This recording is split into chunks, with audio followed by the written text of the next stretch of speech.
Hello everyone, this is Mac. Just had a quick tip on Zoom. You click Zoom and you go to cloud recordings. This is where you could access any kind of recorded sessions and things like that. Um, when I showed this to an instructor, it sounded like it took the weight of the world off her shoulders.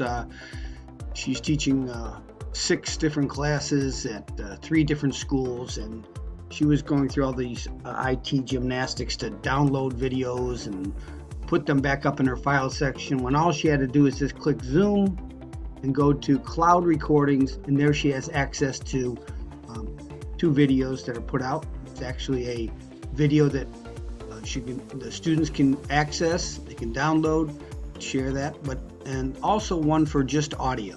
I just want to let you know that's what happens, and that's where they go. If anybody asks you and calls in and says, "Where are my videos?" or if they're going through too many IT gymnastics to do too much with the video, really it's click Zoom and click cloud recording, and they should be right there. It actually puts nice 2 files. One video, right, has video and audio, and this one is just audio.